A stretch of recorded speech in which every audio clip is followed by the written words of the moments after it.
প্রিয় চাকরি প্রত্যাশী বন্ধুরা, আসসালামু আলাইকুম। আশা করি আল্লাহর রহমতে আপনারা সকলে ভালো আছেন। তো ইতিমধ্যে আপনারা দেখতে পাচ্ছেন মৎস্য অধিদপ্তরের নতুন নিয়োগ বিজ্ঞপ্তি প্রকাশিত হয়েছে ৯ ফেব্রুয়ারি ২০২৬ খ্রিস্টাব্দ তারিখে। তো এই নিয়োগ বিজ্ঞপ্তিটা নিয়ে আজকের এই ভিডিও, অবশ্যই আপনারা ভিডিওটি শেষ পর্যন্ত দেখবেন।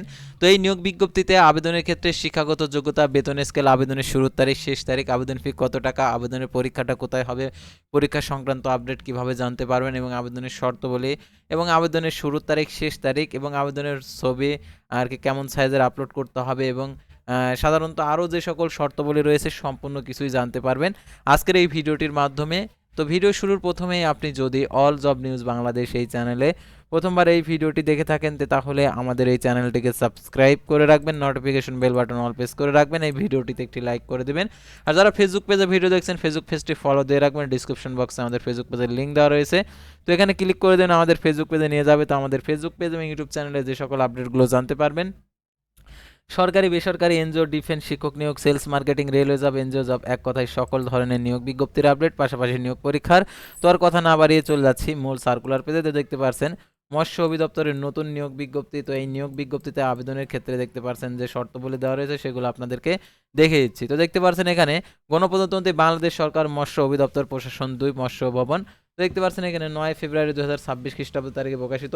তো দেখতে পাচ্ছেন নিয়োগ বিজ্ঞপ্তি গণপ্রজাতন্ত্রী বাংলাদেশ সরকার মৎস্য ও পানি সম্পদ মন্ত্রণালয়ের যে ৪/১২/২০২৫ খ্রিস্টাব্দ তারিখের স্মারকে আর কি অনুমোদন ক্রমে মৎস্য অধিদপ্তরের রাজস্ব খাতভুক্ত নিম্নে বর্ণিত পদের সমূহে সম্পূর্ণ অস্থায়ী ভিত্তিতে নিয়োগের লক্ষ্যে পদের পাশে বর্ণিত যোগ্যতা সম্পন্ন বাংলাদেশি নাগরিকদের নিকট থেকে dof.teletalk.com.bd ওয়েবসাইটে গিয়ে আবেদনের আহ্বান করা যাচ্ছে। অনলাইন ব্যতীত কোনো আবেদনপত্র গ্রহণ করা হবে না।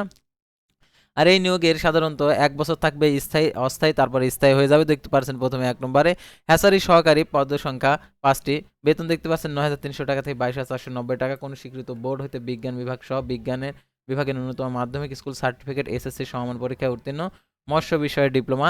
তারা ভান্ডার রক্ষক, বেতন স্কেল দেখতে পাচ্ছেন ৯,৩০০ টাকা থেকে ২২,৪৯০ টাকা। পদের সংখ্যা ২টি, কোনো স্বীকৃত বোর্ড হইতে দ্বিতীয় বিভাগ সমান উচ্চ মাধ্যমিক সার্টিফিকেট, এসএসসি সমান পরীক্ষা উত্তীর্ণ। গাড়ি চালক ১৬তম গেট ৯,৩০০ টাকা থেকে ২২,৪৯০ টাকা। পদের সংখ্যা ৬টি, কোনো স্বীকৃত বোর্ড হতে জুনিয়র স্কুল সার্টিফিকেট, জিএসসি অর্থাৎ অষ্টম শ্রেণী পাস, ২ বছরের কাজের অভিজ্ঞতা এবং সড়ক পরিবহন বিআরটিএ কর্তৃক প্রদত্ত গাড়ি চালানোর ভারী হালকা লাইসেন্স থাকতে হবে। তারপরে অফিস সহকারী কাম কম্পিউটার মুদ্রা অক্ষরিক ১৬তম গেট ৯,৩০০ টাকা থেকে ২২,৪৯০ টাকা।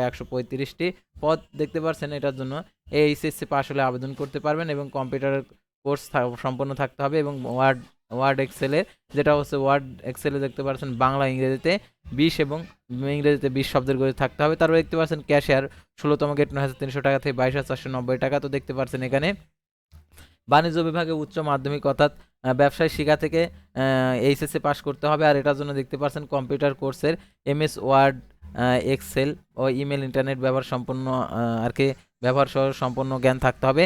তারপর ডেক হ্যান্ড উচ্চ স্কেল দেখতে পাচ্ছেন, এটা হচ্ছে ৬টি, পদের সংখ্যা ৬টি, ১৬তম গেট।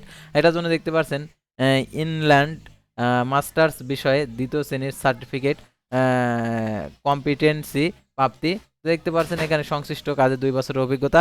তারা অফিস সহায়ক দেখতে পাচ্ছেন ২০তম গেট ৮,২৫০ টাকা থেকে ২০,০১০ টাকা। পদের সংখ্যা ১২৬টি। এটার জন্য মাধ্যমিক স্কুল সার্টিফিকেট অর্থাৎ এসএসসি পাস হলে আপনি আবেদন করতে পারবেন। আপনার বয়স যদি ১৮ থেকে ৩২ বছরের মধ্যে হয়ে থাকে। আর দেখতে পাচ্ছেন সকল জেলার প্রার্থীগণ আবেদন করতে পারবে। ১/২/২০২৬ খ্রিস্টাব্দ তারিখে বয়স সীমা ১৮ থেকে ৩২ বছর এবং এসএসসি সনদের ভিত্তিতে বয়স আর কি গণনা করা হবে। সরকারি, আধা সরকারি, স্বশাসিত প্রতিষ্ঠানে চাকরিরত প্রার্থীদেরকে যথাযথ কর্তৃপক্ষের মাধ্যমে আবেদন করতে হবে। আর ডিপার্টমেন্ট ক্যান্ডিডেট ঘরে আর কি টিক চিহ্ন দিতে হবে।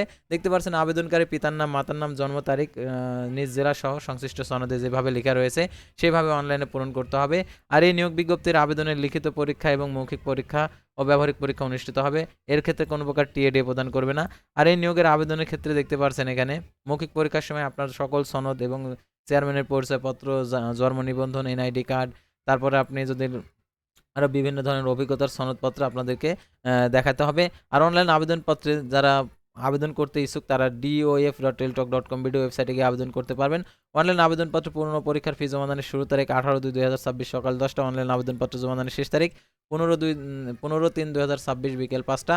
আর উক্ত সীমার মধ্যে ইউজার আইডি প্রাপ্ত প্রার্থীগণ অনলাইন আবেদনপত্র সাবমিট করা হলে 72 ঘন্টার মধ্যে আপনারা টাকা প্রদান করতে পারবেন। আর আবেদনপত্রে 300x300 পিক্সেল ছবি, 300x80 পিক্সেল স্বাক্ষর আপলোড করতে হবে। আর অনলাইনে আবেদন কপি একটি রঙিন প্রিন্ট করে সংরক্ষণ করে রাখবেন, মৌখিক পরীক্ষার সময় প্রয়োজন হবে। আর দেখতে পাচ্ছেন এখানে যে 1 থেকে 6 নং ক্রমিক নং পাওয়ার জন্য 112 টাকা প্রদান করতে হবে। আর দেখতে পাচ্ছেন 7 নং ক্রমিকের জন্য 56 টাকা এবং অনগ্রসর প্রতিবন্ধী শারীরিক প্রতিবন্ধী প্রার্থীদের ক্ষেত্রে সকল পদের ক্ষেত্রে 56 টাকা প্রদান করতে হবে। কিভাবে টাকা প্রদান করতে হবে সেই পদ্ধতিটা এখানে দেওয়া রয়েছে। আর প্রবেশপত্র প্রাপ্তির বিষয়টি আপনি আবেদনপত্রে যে মোবাইল নাম্বারটা উল্লেখ করবেন সেই মোবাইল নাম্বারে পরীক্ষা সংক্রান্ত এবং আরও যে সকল আপডেট আসবে সব কিছুই আপনারা ওই আর কি SMS এর মাধ্যমে জানতে পারেন, সেহেতু সেই নাম্বারটি সচ্ছল রাখবেন। এবং এই নিয়োগ বিজ্ঞপ্তি সংক্রান্ত যদি আপনাদের কোনো মন্তব্য থেকে থাকে অবশ্যই কমেন্ট বক্সে লিখে জানাবেন। আর এই নিয়োগের পরীক্ষা হবে ঢাকাতে, তো ঢাকাতে যারা পরীক্ষা দিতে ইচ্ছুক তারা এটাতে আবেদন করবেন। তো আজকের ভিডিওটি এ পর্যন্তই। আর অবশ্যই ফেসবুক পেজটি ফলো দিয়ে ইউটিউব চ্যানেলটি সাবস্ক্রাইব করে পাশে থাকবেন। আল্লাহ হাফেজ।